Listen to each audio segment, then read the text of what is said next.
Auction table पर आने वाले हैं। देखना है कि कौन सी वो टीम है ऑक्शन टेबल पर जो आईपीएल 2025 के सीजन के लिए सबसे बेहतरीन खरीदारी करती है, तैयार होती है, और कौन सी वो टीम है जिसके लिए शायद ऑक्शन उतना अच्छा साबित नहीं होगा, क्योंकि कई मौकों पर आईपीएल की हार और जीत ऑक्शन टेबल पर ही तय हो जाती है। भारत और ऑस्ट्रेलिया के बीच में खेले जा रहे हैं पर्थ टेस्ट मैच के आज तीसरे दिन की शुरुआत हुई यशस्वी जायसवाल और केएल राहुल की शानदार पार्टनरशिप के साथ। दोनों ने अपनी तरफ से निजी शतक बनाने की कोशिश की, उसमें केवल जायसवाल सफल हुए। अर्धशतकीय बल्लेबाजी के बाद जब केएल राहुल आउट हुए तो क्रीज पर पडिक्कल आए, नहीं चल पाए। कोहली आए लेकिन वो टिक गए। ऊपर से यशस्वी जायसवाल ने जिस प्रकार की पार्टनरशिप लगाई, ऊपर राहुल और जायसवाल की पार्टनरशिप की बदौलत ही भारतीय टीम ने लीड में रन जोड़े। और उसके बाद जायसवाल पडिक्कल की एक ऐसी अर्धशतकीय पार्टनरशिप आई, जायसवाल कोहली की पार्टनरशिप आई। और फिर जब जायसवाल आउट हुए 161 रन की पारी के बाद, विराट कोहली ने लगातार एक छोर को पकड़े रखते हुए सुनिश्चित किया कि भारतीय टीम की लीड बढ़ती चली जाए, चढ़ती चली जाए। लीड का आंकड़ा 400 को छुआ, फिर 450 और फिर 500 तक आते आते विराट कोहली शतक के नजदीक पहुंचे और तब तक भारतीय टीम ने पारी की घोषणा कर दी। विराट कोहली के शतक पूरा होते ही भारतीय टीम ने आज पारी की घोषणा करते हुए भारत एक ऐसी स्थिति में पहुंचा जहां से हारना असंभव दिखाई दे रहा था। 534 रनों का लक्ष्य ऑस्ट्रेलिया 12 रन पर 3 विकेटों के नुकसान पर दिखाई दे रहा है। दिन के अंत में जब मैदान पर भारतीय पारी खत्म हुई, पारी ऑस्ट्रेलिया के बल्लेबाजों को घुटने पर ला खड़ा किया था और आज दूसरी पारी में वापस एक और बार वही कारनामा रचा है भारतीय तेज गेंदबाजों में, जिसमें आज मैक्सवेनी को बुमराह ने आउट किया, कमिंस को सिराज ने आउट किया जो कि एक नाइट वॉचमैन के तौर पर आए थे, फिर लबुशेन आए, अभी बुमराह ने उन्हें भी एलबीडब्ल्यू आउट कर दिया।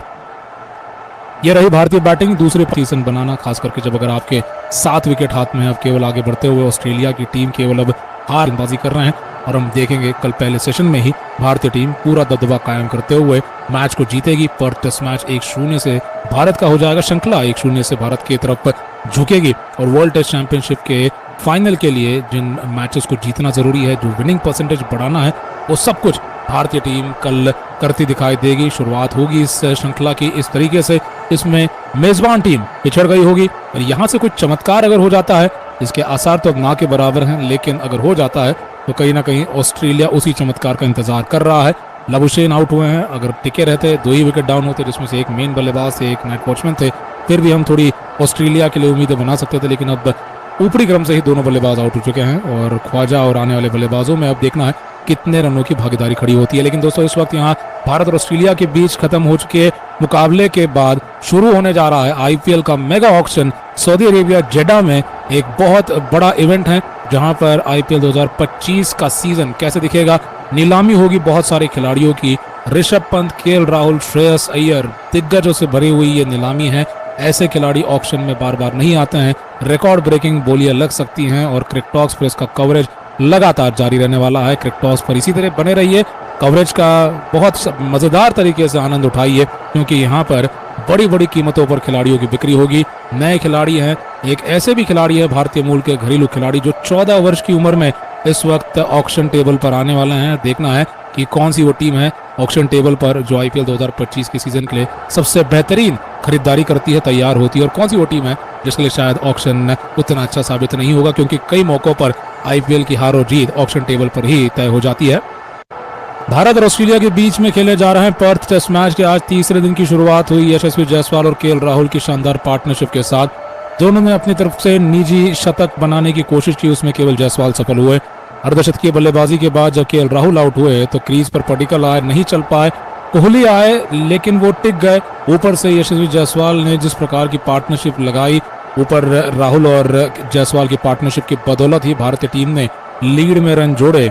और उसके बाद जायसवाल पडिक्कल की एक ऐसी अर्धशतकीय पार्टनरशिप आई, जायसवाल कोहली की पार्टनरशिप आई। और फिर जब जायसवाल आउट हुए 161 रन की पारी के बाद, विराट कोहली ने लगातार एक छोर को पकड़े रखते हुए सुनिश्चित किया कि भारतीय टीम की लीड बढ़ती चली जाए, चढ़ती चली जाए।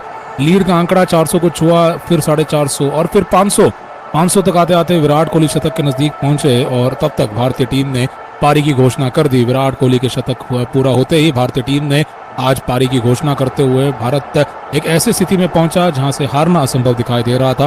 534 रनों का लक्ष्य ऑस्ट्रेलिया 12 रन पर 3 विकेटों के नुकसान पर दिखाई दे रहा है। दिन के अंत में जब मैदान पर भारतीय पारी खत्म हुई, पारी की घोषणा हुई, तो बहुत ज्यादा वक्त बाकी नहीं था दिन के खेल में, लेकिन फिर मैदान पर आए भारतीय धुरंधर तेज गेंदबाज, जिन्होंने पहले पारी में भी ऑस्ट्रेलिया के बल्लेबाजों को घुटने पर ला खड़ा किया था और आज दूसरी पारी में वापस एक और बार वही कारनामा रचा है भारतीय तेज गेंदबाजों में, जिसमें आज मैक्सवेनी को बुमराह ने आउट किया, कमिंस को सिराज ने आउट किया जो कि एक नाइट वॉचमैन के तौर पर आए थे, फिर लबुशेन आए, अभी बुमराह ने उन्हें भी एलबीडब्ल्यू आउट कर दिया।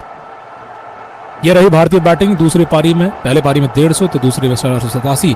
एक ऐसी बल्लेबाजी का परफॉर्मेंस 487 का जिसमें दो बड़े शतक दिखाई दे रहे हैं। 161 का जायसवाल का शानदार शतक जिसमें बहुत जबरदस्त ठहराव था, लंबी पारी खेली, पारी बनाने वाली ये बल्लेबाजी थी, मैच बनाने वाली ये बल्लेबाजी रही थी, जिसमें केएल राहुल का भी अर्धशतक आया। लेकिन जो खास शतक रहा जिसका इंतजार सभी को था काफी वक्त से, विराट कोहली का शतक था। 100 रन बना गए विराट कोहली, 30वां टेस्ट मैच शतक, 81वां अंतर्राष्ट्रीय शतक उनके करियर का, और उन्होंने ये श्रेय अपने परिवार को दिया इस शतक का, इस तरह के परफॉर्मेंस का, और ये भी कहा कि भारतीय टीम के लिए परफॉर्मेंस देना और देश के लिए खेलना उनके लिए सबसे गर्व की बात होती है। तो इस तरीके से यहाँ पर भारतीय टीम का परफॉर्मेंस रहा है। यहाँ पर भारतीय टीम ने एक और बड़ा परफॉर्मेंस दिया है न्यूजीलैंड के और बांग्लादेश के साथ हुई श्रृंखलाओं के बाद। न्यूजीलैंड के साथ 3-0 से हार के बाद ऑस्ट्रेलिया में आकर ये परफॉर्मेंस देना ये कोई मामूली बात नहीं है। आप विदेश में हैं, कंडीशंस बहुत अलग हैं और आपको उतना अनुभव नहीं है जितना घरेलू टीम को है, लेकिन चढ़कर खेल रही है भारतीय टीम, हावी होकर खेल रही है और दिन का अंत भी ठीक वैसा ही हुआ है। ओपनिंग करने के लिए आए थे बल्लेबाजी के लिए, आज मैक्सवेनी नहीं टिकने दिया, एलबीडब्ल्यू आउट कर दिया मैक्सवेनी को। बुमराह ने, ख्वाजा बैटिंग कर रहे हैं अभी भी, कमिंस ने अपने आप को नाइट वॉचमैन बनाकर ऊपर लाया, लेकिन उन्हें भी आउट करने में कोई देरी नहीं हुई। लाबुशेन के पैड पर गेंद मारी, वो आउट हुए और ऑस्ट्रेलिया पूरी तरीके से घुटने पर है। 7 विकेट हाथ में हैं Steve Smith, Travis head, Mitchell Marsh और एलेक्स कैरी को आना बाकी है। क्रीज पर ख्वाजा अभी भी बने हुए हैं, लेकिन कल कुछ ही समय का इंतजार और भारतीय टीम मैच को जीतकर 1-0 की बढ़त ले सकती है। भारतीय टीम कल पहले सेशन में ही जीत सकती है। इस तरीके गति से ऑस्ट्रेलिया विकेट खोता चला जा रहा है। तो भारत के 150 के जवाब में ऑस्ट्रेलिया के 104 आए थे, भारत के 487 के जवाब में ऑस्ट्रेलिया के कितने रन आएंगे, जीतना तो असंभव